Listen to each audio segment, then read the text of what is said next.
Geek Tank Radio, News Talk 98.9, the roar of Memphis. Welcome, everyone. We are the Geek Patrol, and our microphones don't have a stun setting. This episode of Geek Tank Radio is brought to you by the Jason Momoa Charity Wrestling Extravaganza. If you can stay in the ring with Jason for 10 seconds, we will donate $100,000 to the charity of your choice. The Jason Momoa Charity Wrestling Match. That is a bad idea. I don't think they've paid up a penny out of that. Right? I don't think it's going to raise a whole lot of money. I hate to tell you this, Joe. This is actually a very bad idea, especially if you know Jason. Yeah. He's like one of the nicest guys in the entire world.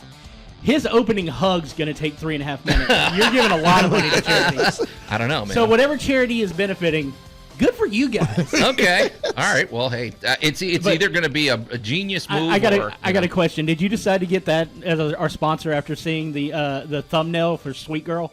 Oh no, his new Netflix movie. Well, you have homework. We're going to talk about that next week. Okay. All right. Well, anyway, welcome to Geek Tank Radio. I'm Joe Thorderson here with my friends Brandon Olmstead and Allan Gilbreth, and right out of the gate, and our buddy Maximilian behind the glass. Who, by the way, later in the show, Allan, Maximilian wants to talk to you about the music of mushrooms. I guess he's been on YouTube. We can talk shrooms anytime he wants. Whatever that means. Maximilian, I hope you're not up to anything fishy in there, man. He's not going hippie on us. Hey, we work in radio. We don't ask questions like that. Okay. Don't ask, don't tell, man. And Allan, you gave me another homework assignment. You said I need to go see the movie Free Guy. It's rare that Allan is ahead of the curve on this. Yeah, it's. I'll be honest. After last weekend, I just haven't cared about geek stuff. I've been in a euphoric state having left the Covington Comic-Con. Right. That I haven't even looked in. I mean, everything I've done on the internet these days has had to do with like actual, real, like news. Yeah. Because I'm just in a state of don't pop my bubble. You got a con. That's all you needed. It's like I needed that. It was great. We definitely want to give them a shout out. That fried strawberry thing. Oh my gosh. Oh, guys. When me and Allan finally get our cooking show back up and going, that's going to be one of the first things we try is fried strawberries. It was a fried pie, and it was stuffed with strawberry jam and cream cheese. Okay. See, it's interesting, you guys. Welcome to a convention where you get into stuff like this. I'm sitting here listening to you guys. I'll be honest, I did not think this was going to be a flavor that I would like, but it's like, all right, I'm interested. I'll try it. Oh, God. Well, and let's face it, there was cosplay. We love cosplay. A great cosplay contest. There was a law pig. Whiskey, the law. I was about to say. I mean, come on, guys. How often do you get to see a Whiskey the Law Pig? Yeah, because last week, if you remember, Brandon was he got to the Covington Comic Con. It was year one of the Covington Comic Con. So I wanted to be there early. He got there while and I set up the night before. Brandon got there, manned the booth, and then we got there after the show was over. But it's funny the different highlights that stand out because I wasn't at all thinking of the food. I was thinking of some of the cool vendors that I met, and I bought some pretty cool collectibles. I saw a lot of great cosplay. I was amazed how packed the place was. 1,200 people rolled through there. Yeah. It was busy for a year one event. Puts ours to shame. And I'm going to say this, guys, we've got to get the word out better because folks up there had never heard about any of the cons in Memphis. I mean, I rolled through all of them. They're like, no, this is the first one I've ever been to. And I'm like going, dude, you're old enough to meet my dad. You've got to come to more. And yeah, I met a family from Dyersburg. Their two daughters just never heard of this. They're like, what? And I didn't think we're that far away. So we definitely got to get the word out. Luckily, we're on a station that actually we can do that now. Okay, here we go. Hey, I'm sorry, but I've traveled at this point listening to this, to our station here and our sister station 98.1 as I've gone farther out into the boonies, and I can still hear us. Nice, clear signal. Everywhere we've been so far beforehand, you get about 3 miles outside of Memphis, you can't hear anything. Yeah. Except, so I love being here. And our buddy Josh Mason and his brother Jerry, who's hilarious, the kicking lawyer. But I want to say I think they did this right. They basically, the goal with a year one event is to, first of all, survive it. Don't overextend. A lot of people, they get carried away. Just make sure it goes smoothly, and you can always grow next year. I have one complaint with you, Joe. Okay. And it's not your fault. You set us up in a perfect spot, but we were set across from Theo and Rose ice cream. Here we go, back to the food. And there's, I'm such like, happy I'm memories. watching all these people get ice cream, and I'm like going, no, we had to break down and get the ice cream. It was so good. Well, I knew you would. I want them at Archon. They set up. They weren't just a sponsor. There's this little ice cream shop in downtown Covington, and they brought the goods, man. Yeah, they and did. They were there was a awesome. line the entire time. So good business model. I don't know if the stuff would melt by the time it got to Memphis. Well, the majority of the stuff that they had it packed in a way that I think would work. Yeah. Okay. But a big shout out and a congratulations to the first annual. I guess we can call it the first annual now. Because now that we know they've it's already coming back. announced Yeah. next year, and they're just as excited as they can be. And we love Josh Mason. He's a good dude. But he did tell me, he's like, now that they're done, he's focusing his attention on helping the Memphis comic and fantasy, which he convention. always has. So I mean, So we I'm got a glad little he was meeting set successful, up. Yeah. So that's cool. And I forgot to mention too, later in the show, we wanna wrap up with the Bad Batch because the season finale came and it was pretty interesting. Before we get to that though, when we come back, we're going to talk about the music of mushrooms. You're listening to Geek Tank Radio here on News Talk 98.9 The Roar Memphis. We're going to take a quick break and we'll be right back. Geek Tank Radio. News Talk 98.9, The Roar of Memphis. And welcome back to Geek Tank Radio. I'm Joe Thorderson here with my buddies Brandon Olmstead and Allan Gilbreth and our pal Max Million behind the glass, who threw us a little curveball with that one. So good about having clean openings lately. I guess he felt we needed to get back off the ball. I smell smoke. The old Homer Simpson was awesome. battle cry. So, hey Max, turn your mic on, buddy. We you brought a story in the other day that Allan, this is right in your wheelhouse. Yeah, It involves and food. we're not touching it with a 10-foot shiitake pole. So Yeah, go for it. It involves food, certainly science, and it'll probably creep into a few monster movies. But Oh, it's gonna have a lot of go ahead, Max. hallucinations. What do you got for us? So funny that you mentioned shiitake. The little video that I actually have is about shiitake mushrooms. So let's just call it, like you said at the beginning, the music of mushrooms. So as we all, I mean, I don't know how if you all know this, but all living organisms kind of produce a faint electrical current, and this constantly fluctuates according to the state of the organism. So kind of like the moods, you could say. So it's kind of like a good little mood ring or an indicator of like the state of the organism. And then this current can be amplified, this is pretty interesting, and be used as a control signal for an oscillator, which produces a sound which directly reflects the state of the organism. Kind of put simply, it produces the sound of the music that the mushroom is making, which is really fascinating. Huh. You used a lot of big words there, Maximilian, but I think I get the gist right out. I mean, it's producing a harmonic frequency. Is that what I'm hearing? Or is that... All right. Let's. And is this calling in? I'm already going to my conspiracy mind. Well, Is this I'll make calling it in the even better aliens? for you, Joe. Okay. Let's back up from the mushrooms for a moment. Let's make it a little more easy for you. Okay. Most people have an aquarium. Really? Most people have an aquarium. We gave up on that after the fish died. Everybody's had one or so. Everybody's tried to have one. Okay. Do you know what a knife fish is? Brandon? No, dude. I'm sure you've eaten one too. Don't even move towards me, man. Brandon's pets have to walk. That's his true. criteria. He wants to see some fur. Okay. Let's pick on a knife fish. Okay, a knife fish is actually an electrically powered fish.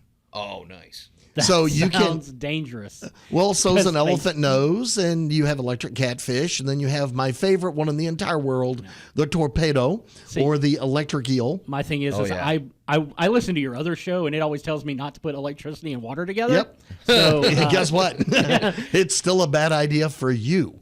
Right. No, but this is Robo Fish. Robo Fish. There you go. We're getting there.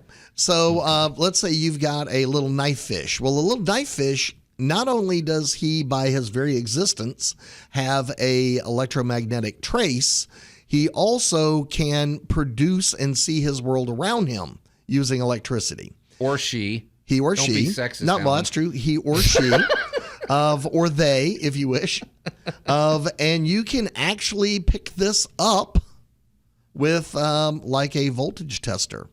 Okay. You can put the little electrodes in the water, and if you tie that to like a set of headphones, you'll hear a little tick, tick, tick, tick, tick, tick, tick, tick. sounds. What happens when I attach my headphones to mushrooms, Alan? All right. Well, I was starting at something bigger so we could work our way down. All right. Well, Max, what is the world's largest living thing? It's a mushroom. It's if you count colonies, it's a mushroom. Bigger than the elephant. Wait, what? The largest living thing on this planet is a single colony of honey fungus that is 2.4 miles across. It is in the Blue Mountains of Oregon, and it might be bigger than that. Wow. Can they organize, and how intelligent are they? It's a fungus, Joe. Okay, I was fungus. impressed by the size of the blue whales that were showing up in Monterey Bay this past week. But Wow. Yes. now I'm excited to see giant shrooms. Yeah, well, And experience that in a very 70s kind of way. Now, the only thing about like mushrooms and everything is like you also have to think about mushrooms aren't just doesn't end with a mushroom. The mushroom is just the fruiting head of the entire fungus. Correct. The real party is down below with all the is under mycelium. the leaf litter. Right. Oh, that's the tip of the iceberg. Right. kind What of you're thing. what you're seeing is the berries and nuts of the creature. Is that why they grow so fast? Like they literally seem to grow overnight, right? Well, Alan? that's because the critter has been there all along. And it just all you're seeing is up, yeah. the bloom and fruit, if you will, Okay. of the actual plant. Interesting. So now let's start talking about listening to the little darlings. One, we've already digitized tree rings, so you can actually play back and listen to the growth of a tree. Yeah. You brought us that story. We did, but now we're going to take it a little step deeper because the trees and the mushrooms all work in tandem. They're symbiotic. Like They have a Avatar. symbiotic, exactly. They have a symbiotic relationship. And because basically every living thing on the planet produces some level of electrical charge, how these things move about or transfer nutrients or obtain food or like that all produces little tiny electrical currents. Question, Alan. Sorry. I you're interrupt. when you diving give on me- this, baby. We know water conducts electricity, Yes. so you're talking about the electric eels. Well, how good of a conductor is dirt and soil? Because, I mean, there is moisture in there, right? So does it conduct signals through the ground? It can. If you've ever gone worm thumping. Oh, yeah. Yeah. I'm doing that after the show today, Alan. You can take two pieces of rebar, drive them into the ground. And I'm not going to tell you how to connect them to a car battery, but let's just say you can annoy worms right up out of the ground. So It's obvious Joe has never gone on a bait expedition before. That reminds me of The Office when Creed says, "You're paying too much for your worms. I got a worm guy." yeah, So that's where they we come got a worm from. guy. Okay. Well, That's the how other you one. get the good night crawlers. Okay. Well, now if you want the really good night crawlers is where you get into real sound and you have a thumper. You actually drive a wooden stake into the ground and it has ridges and you play this instrument and it annoys them enough to make them come out of the ground. Sounds It can mean, also be Alan. done with a For those violin. of you who can't follow at home, Alan looks like he's churning butter. Yeah. Okay. I might or might not have intimate knowledge of this process. We really need cameras in here. So, now what we're talking about is the intricate environment between the roots and the psyllium of the forest floor. Right. And we already know for a fact that trees will touch roots with each other in the forest and can transmit nutrients from one tree to another. Do they want to do that, or Yes, are they selfishly they are. trying to? No, they are actually helping out an injured tree, or they are processing. One tree is better at doing something than another, so they have kind of a little swap system going on. Huh. And now we're going to add to it the fungus because the trees can't really break down organic material. I'll take your word for that. Okay. Well, they're good at soaking it up, but they can't really break it down. Our specialists, the fungus, are great at breaking down organic material. So the leaves fall in the fall, you have a lot of leaf litter. Well, that leaf litter doesn't really go anywhere, doesn't turn into nutrients until the fungus gets hold of it. And that's what actually processes it. So all of these biological processes all produce different, if you wish to call it, harmonics.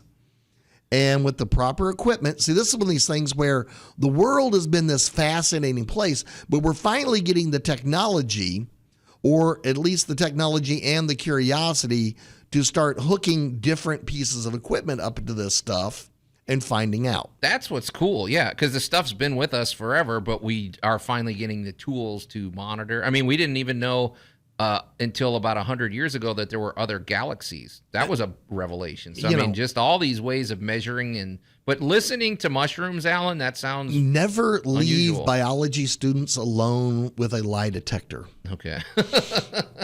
All right. Because I know what yogurt sounds like. Okay. All right. Well, it is a living culture. Yeah. And by the fact but that if you can measure deep enough, there are sounds being produced. there are all there are signals being produced, and how you want to interpret that is up to you. So what Max is talking about is taking these electrical signals and playing them back in an audio form. Okay. Well, Max, you played me some of these videos, and I don't know what that sound I was hearing was, but it was pretty noisy. I think it would be worth putting on the Facebook page like a link to the YouTube video, because I don't want to fry the system with attempting to play the weird alien trippy music and everything. But here's a fun little interesting thing. When I was scrolling through the comments, some people said that when they're like hearing this, it's like, this is a sound that I hear when I'm tripping out on mushrooms. Oh, great. Okay. So people that are using the hippies were hearing this way before we were detecting it. Yeah, well, welcome to shrooms. Okay. Let's just say I enjoy straw, shiitake, button, whitecap, portobello. I am Are sure. portobellos going to freak us out like that? Because I like portobellos, but I've never had any side effects. Well, I haven't found a portobello culture and hooked up a lie detector to it yet. Okay. But I now have an afternoon project.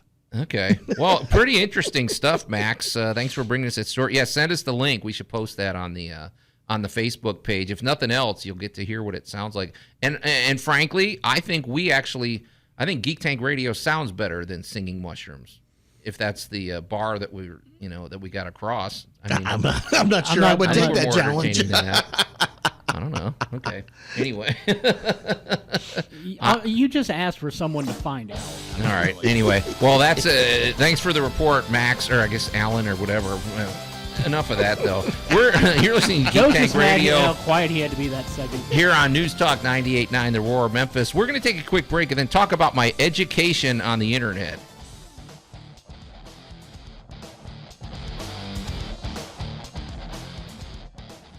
Geek Tank Radio. News Talk 98.9, The Roar of Memphis. And welcome back to Geek Tank Radio. I'm Joe Thorderson here with my friends Brandon Olmstead and Allan Gilbreth and our buddy Maximilian behind the glass. Off air, if you're just tuning in, we went science-y and it got a little weird talking about mushrooms and really what's going on under the soil. I mean, tree roots, you could have tree roots the size of a tree, and apparently mushrooms are some of the biggest living organisms. And Allan showed us. Has anybody told Joe about what's under the surface of an iceberg? Yeah, exactly. There you go. So, but Allan, you showed us a picture of a mushroom that looks like it's about 20 feet tall. Yeah. It looks photoshopped to me, but apparently it's real, right? Because there's a few different. Whether you believe it or not, mushrooms come in a wide variety of sizes, shapes, descriptions. I say Geek level Tank of field toxicity. Amen, brother. Yeah. I don't know where is this Australia? Everything crazy Oregon. grows in It's Australia. in Oregon. Oh, okay. It's in the country. Okay, well they got a lot of humidity right there and rain and It's everything. in Malheur National Forest. Okay. Yeah. So check it out, people. If you want a fun afternoon, get on YouTube and look at these videos of 20-foot mushrooms. And Have Allan, fun you with said fungus. There you go. You said this will grow in like 3 days. So you could literally sit there and just watch this thing grow. I mean, that's what it is. Don't be standing over where it comes up. This one he showed us looks like something the Keebler elves would live in. So anyway, but I think we've beaten this into the ground. But the mushrooms. So now, guys, I guess you asked me to talk about this. It's going to open up some old wounds, but it's more the educational aspect. I don't have any wounds from this. Do you have any wounds from this? And personally, no. No. Okay, I don't mind torturing baseball nerds. So if you are new to our show, then you missed a few weeks ago when the Cubs unceremoniously traded, like on July 31st was the trade deadline. So if you're going to trade anybody, you have to do it by then. And the Cubs traded Javier Baez, everybody Anthony that Rizzo, mattered to you. Chris Bryant. Those three mainly, but they also traded a bunch of other good guys like Craig Kimbrell. The bottom line is they got rid of these guys, and so I was very emotional at least for a week or so, and I'm part of these. You're still talking about it. But the reason we're talking about it today is the broader education I got on the internet, and you guys are going to kind of help me with this because I tend to ignore a lot of this stuff. But basically, I belong to a bunch of fan groups on Facebook where there's you got to join, you got to asked to join, and then they ask you the question. So it's not open to everybody, but they're all to do with the Cubs. And the minute they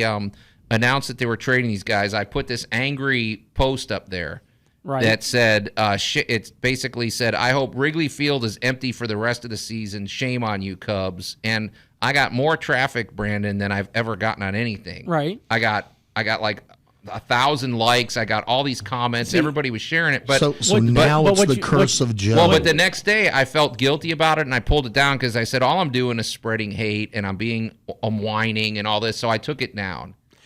Okay. Which I think was the wrong move. Yeah. Because yes, that was your initial reaction.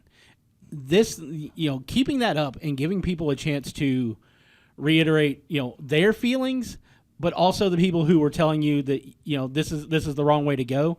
That would be a good lesson for other people who are feeling that kind of rage, who aren't putting it on Facebook, but now can read the comments of the people who would support them and get them back to a thing. But I mean, to each their own. You felt guilty. You pulled it down. Right. I think it would have been a better education for people on both sides, both the hate and the love for the Cubs, if it had stayed up. Well, the other thing, my post was not unique. There were tons of. I am way more. I'm way more social media savvy than you, though. Yeah, see, and all I ever do on social media is promote the convention or Geek Tank or Tool Talk. So I'm not getting into the trenches with political arguments or any of that. So Brandon, I know you get into the. I dive deep. I am a left leaning moderate who hates the state of the world. So I get deep into the political thing. But I will say that it's a type of therapy. And sometimes you have to put those angry comments out there so that other people can help bring you back to your center. Well, because they'll tell you, it's like, look, it's not worth all that. Think about the good things. Think about the good times. Just because these guys are gone doesn't mean new talent that you're going to love are coming in. So here's stage 2, because this was a whole process. It went on and you guys, I was tweeting you, or not tweeting, I was messaging you guys the updates as I went, because you guys were having fun with this. I'm suffering, and you guys are like, oh, this is funny. So, but so the next thing I did, I thought we're Doctor Who fans. We know what it's like to have things we love taken away from us. Right. So I wanted to get clever, and I realized pretty quick that a lot of people on Facebook don't understand sarcasm or subtlety or whatever. So there's a meme out there that says, "Welcome to the internet. Someone who doesn't have a sense of humor will be with you shortly." Right. Yes. Exactly. So what I did next, Brandon, was everybody knows the iconic scoreboard in center field at Wrigley Field. It's a hand operated thing. It's classic. It's been there for over 100 years. So what I did is I put a post up there to what I thought was cleverly illustrating my dissatisfaction. And I said, it's just announced the Ricketts are going to tear down the scoreboard and put up luxury skyboxes. When asked for a quote, they said, we can't let sentimentality interfere with sound business decisions, which was my metaphor for what they just did by getting rid of all these players that all of us loved. Well, nobody understood that. But now what happened? Well, within moments, I had other people going, I can't.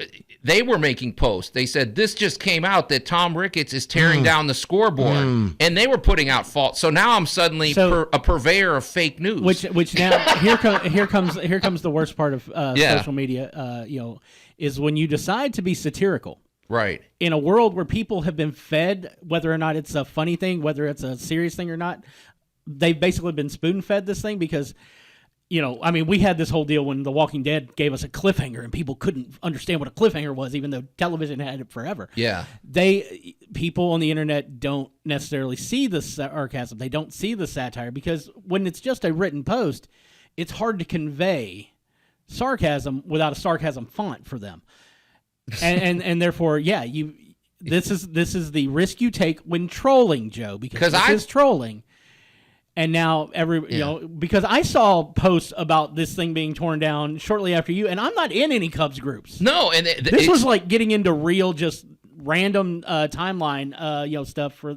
This happened within 10 minutes. I started what I thought was a joke, and it turned into a rumor, and it was fake news. Yeah. And I'm like, okay, this is interesting. And so that post actually got taken down because I guess it was considered misleading. It was considered lying, even though I'm like, how much? So then I made a third post where I put that original post in sort of a, what do they call it, like a sepia thing where it looks old. Yeah. And I said, I want to apologize for my remarks if they gave you apoplexy. I put the post up there. Yeah.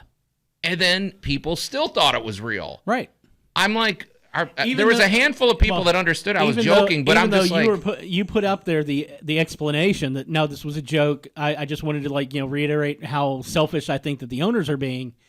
And people but they don't read that top line where you're explaining. They just see the other post. Yeah. And immediately go, oh my God. And this is another problem with the internet. And we've all been guilty of it where we see a headline and we immediately have a knee-jerk reaction. And then you go in and you read the article and you find out this isn't true. I will give you one that kind of got me agitated the other day, or it may have been as early as yesterday. My days are running together, guys. I'm not going to explain it to you why. Yeah. Anyway, the IGN put out a thing talking about how, Disney was getting rid of the moniker Slave One and changing Boba Fett's ship name to the Fire Spray. Now, here's the thing. Anybody who knows Star Wars at all in a technical form knows the Slave One has always been a Fire Spray. That is the model ship. That's the same reason, it's like when you get a YT Carillion, freighter, that's the Millennium Falcon. But, it's like a lot of times in this, they list the type of ship it is because especially if you're building a Lego set, it doesn't necessarily have to be Boba Fett Slave One. Right. It is a problematic name, in today's society. But, it's problematic then too. But, it's always been the Fire Spray. So I actually reported IGN's article as misleading news. Yeah. Because in their article, they go into this big thing where they change it. It's like, it's always been a Fire Spray. Yep. Well, let's back it up. Pre-internet, pre-television, back to the printing press. Propaganda. We're still guilty of this. Look up Jonathan Swift, A Modest Proposal. Ugh. You know what? People are going to leap on whatever it is they think will propagate a certain point of view. Right. No matter how right, how wrong, or how fictitious. Yeah, it was educational, and it reminded me of why I don't get in the middle of these. Yeah. And it's also just sort of a microcosm because all I was thinking about is like I'm talking about a baseball team here. There's real things in the world that are being, we have real news and we have real situations in the world, and if people approach those that way, it's not cool. Right. So, anyway. Well, it is cool that you're listening to Geek Tank Radio here on News Talk 98.9, The Roar of Memphis. We'll wrap up my education on the internet, but we also want to talk about the Bad Batch finale.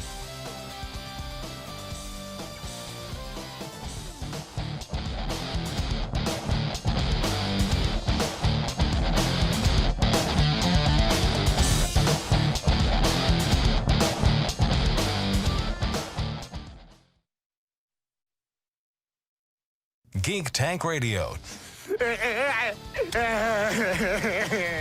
News Talk 98.9, the roar of Memphis. I feel the same way whenever we come to our last segment of the show. And welcome back to Geek Tank Radio. I'm Joe We're almost Thorson. over. Here with my buddies Brandon Olmstead and Alan Gilbreth and Maximilian behind the glass, who's finding us these great. That's Bender, right? Yeah, I think so.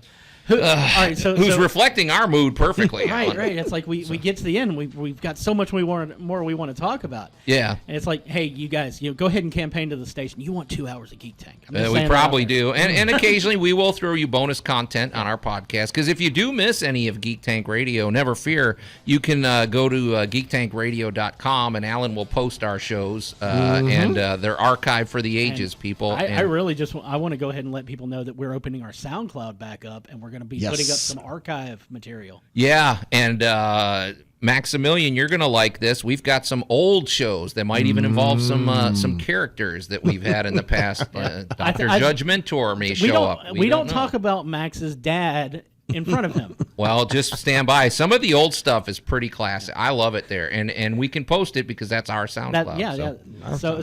So we'll be doing that soon. Look forward to seeing the links for that. They're coming soon. And definitely get on our Facebook page. Go to Geek Tank Radio, the Geek Tank Radio Facebook page. Give us a like, and that's another great place to go to get the shows because we post them whenever they come up. So. I want to go ahead and tell people that we are the 3 of us each are gonna put together a 5-track playlist on our SoundCloud, which are our favorite of the archive shows. Yeah. So if you guys who listened to us when we were on other stations or when we were just a podcast, let us know what you loved too.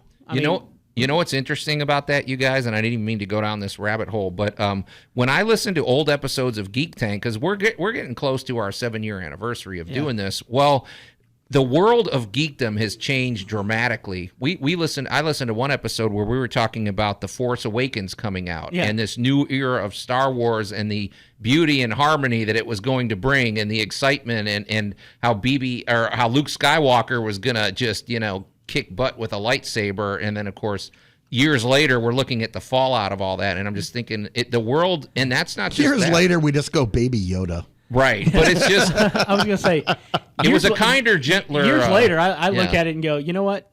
Star Wars fans have always been the worst. It's time we felt it. Yeah. But, well, I don't know. It's just interesting. So that's all coming at you soon when you go to Geek Tank Radio. I say that as a professed hardcore Star Wars fan. I mean, yeah. Well, I'm part of the problem. Well, and let's shift gears to that. I just want to say though, wrapping up with this education I had on the internet of me being from a troll, a purveyor of fake news, unbeknownst to me, and basically, spreading anger throughout the internet. I did learn one thing about myself, Brandon. Yeah. I do not like negative attention. I know there's a lot of people that would have thrived on, they would have loved the fact that they're getting all this attention, but I deleted those and I went away because I don't want this. This is something, I mean, you see it more on Twitter than you do on Facebook. Yeah. But you put, someone will throw out a controversial tweet and it'll get so much traffic. But if you look at the first subtweet of them underneath that tweet, it's them selling something. There you go. Sending them to the SoundCloud, sending them to the which I'm not setting up our SoundCloud that way. I'm not going to connect it to you getting angry about the Cubs, but everybody's selling you something, just like you said in The Princess Bride. Anyone who thinks otherwise is But anyway, hey, let's shift gears, you guys. I'm sure Disney Plus is selling us stuff, but they gave us the finale of The Bad Batch, and we missed it we didn't get a chance to talk about it last week, Brandon, because you weren't in the studio. Right, but let's discuss the final Bad Batch. So I'm going to go ahead and say I was a little upset about them splitting the finale into 2. Mm-hmm. Because you're giving me a season finale. Don't give me season finale part 1 and part 2 together. It's like just give me the whole thing. Mind.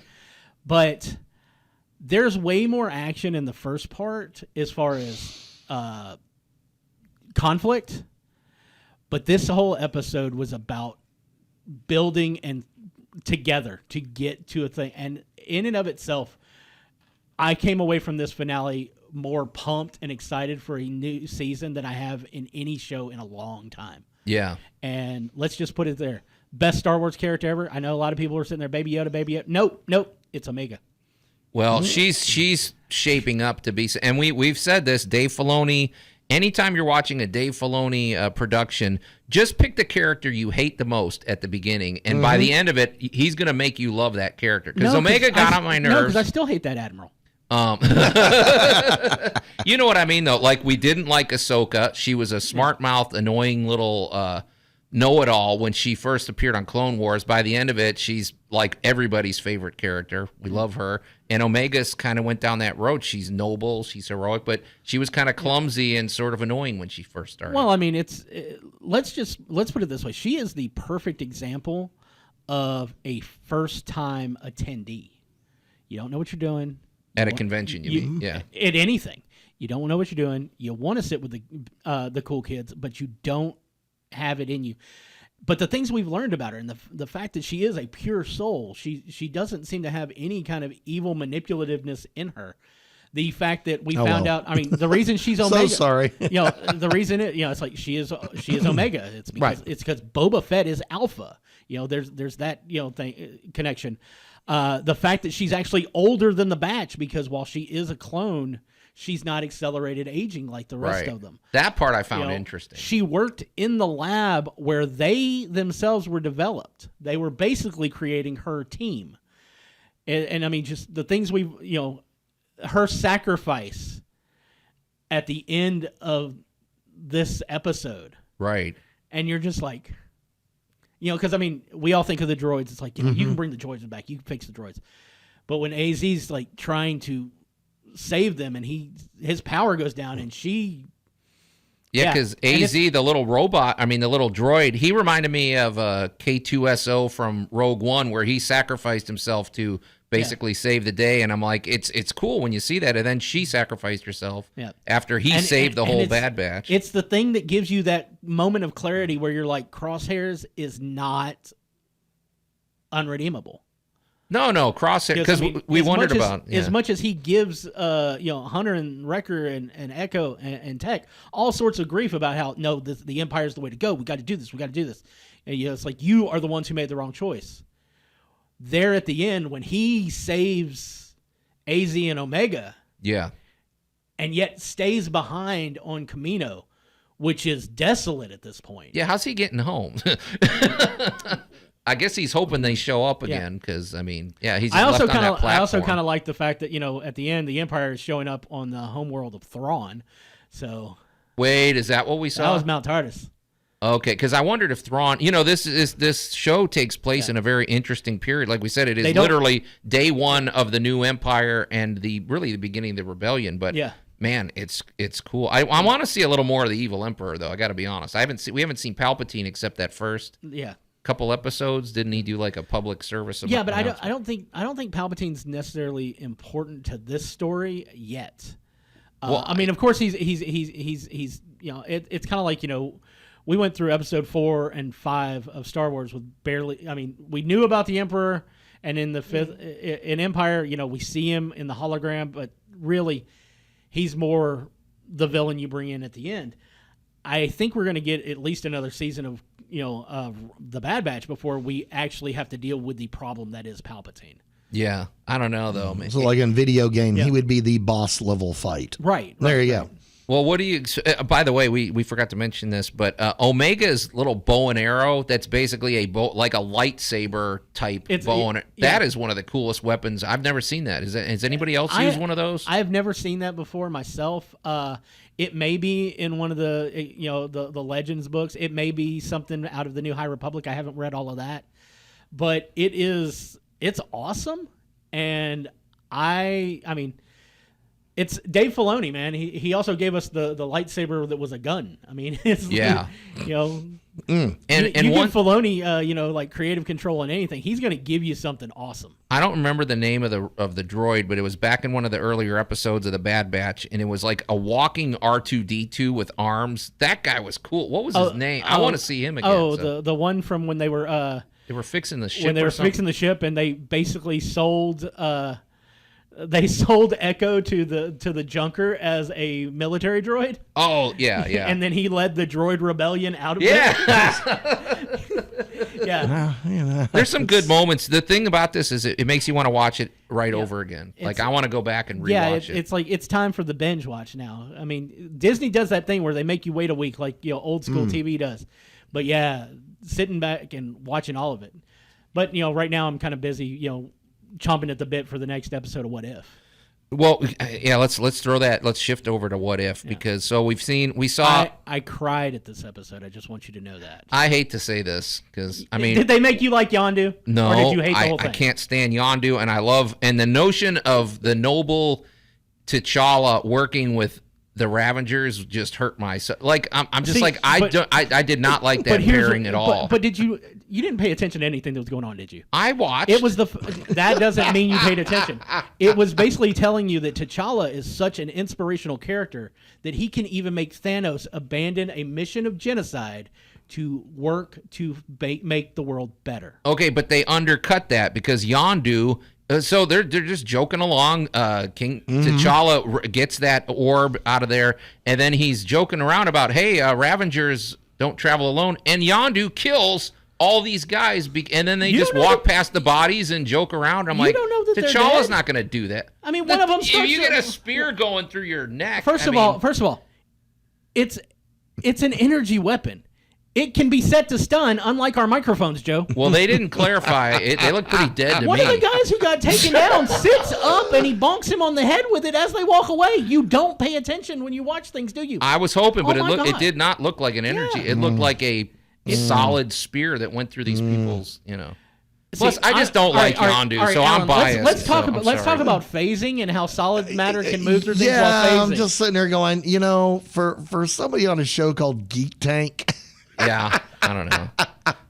Well, we got to have the. Well, he's on another show, and I will give him on the other show. Hammers don't phase. That's true. Yeah. Well, let's do this, you guys, because we're winding up here. But let's maybe go see next Free week. Guy. Go see Free Guy. Next week we'll be on our third episode. Of What If. Let's unpack that a little bit. Well, I just want to go ahead and say that the shout out to Chadwick Boseman. Oh, yeah. Is wonderful. In the episode is just, because this is his final performance. Yes. Absolutely. So, yeah, we love Chadwick Boseman. And encourage you, go watch Black Panther again. That movie, that holds up for me, man. It does. Yeah.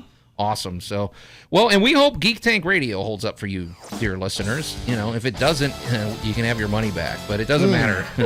Anyway, but another episode of Geek Tank Radio is in the can. So until next week, we are the Geek Patrol, and I am Joe Thorderson. I'm Allan Gilbreth. I am Brandon Olmstead, challenging you to watch What If and not be like Joe.